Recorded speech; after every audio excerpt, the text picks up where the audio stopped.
Combining two different pentatonic scale patterns is a breeze with tapping. Here's a clip.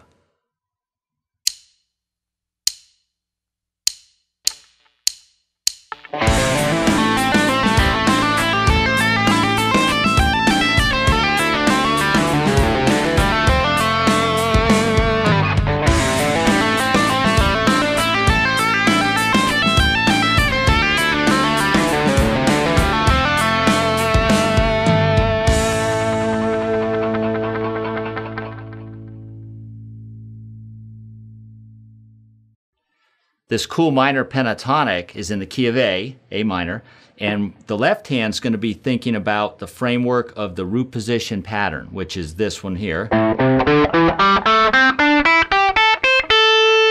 And then my right hand's going to be tapping what I call pattern 3 of the A minor pentatonic scale. It's at frets 10 and 12, 10, 12, 10, 12 on the 3 bass strings, then 9, 12 on the G, 10, 13 on the B, and then 10, 12 on the high E.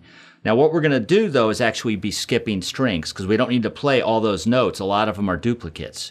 So we're going to start on string 6 with my right hand plucking the 6th string with my left hand holding the 5th fret just to start it. So I'm going to get the note started, hammer on the 8th fret, tap the 10, tap the 12.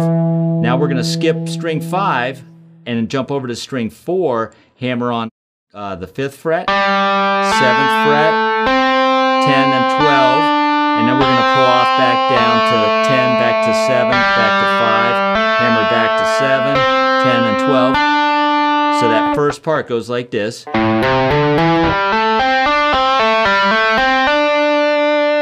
And then the next part, now we're going to come over and hammer on the 2nd string, 5th fret, do a hammer on from nowhere, hammer on the 8, tap the 10, tap the 13, pull off back to 10, 8, 5, 8, 10, 13. So the 2nd string goes. Then we're going to jump up to the 1st string, hammer on from nowhere the 10 and 12 frets, jump up and tap the 15 and 17, pull off, and pull off. So we're going to go. And then that 1st string has notes up in the higher area that are just in the upper parts of the additional pentatonic patterns as they move up the fretboard. So we got, okay, so let me play slowly everything going all the way up, and then I'll show you the descending part. So we're going to go.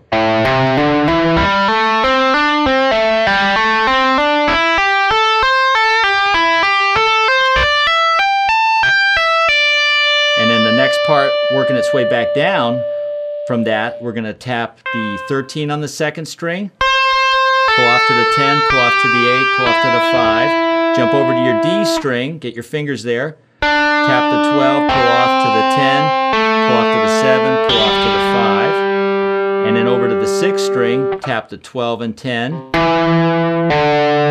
the 8 and 5, hammer back to the 8, tap 10 and 12, over to the D string, we're going to do 5, 7, 10, 12, and then pull off to the 7, and that's where the lick ends. And actually play that lick twice, the same lick twice on the backing track, but that's what it is. So here it is slowly, just the whole thing, it goes.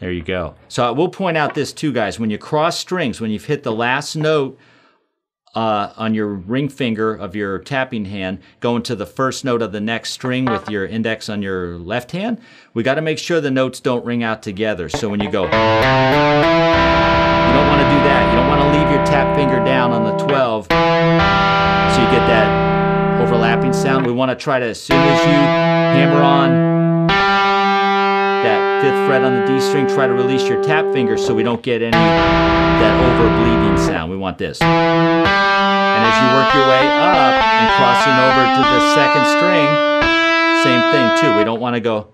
We don't want that sound. We want this sound. See how clean that is? Same thing. Hear that?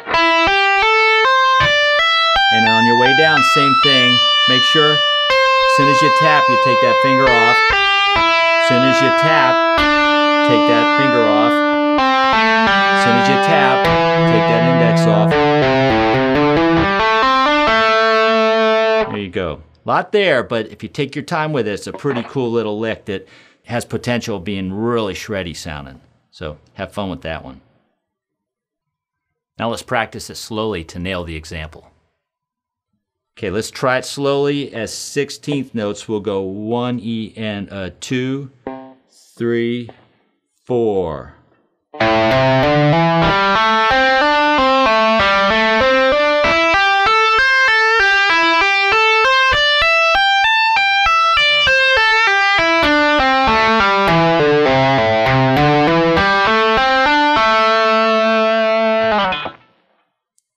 And again, 2, 3 E and a 4 E and a.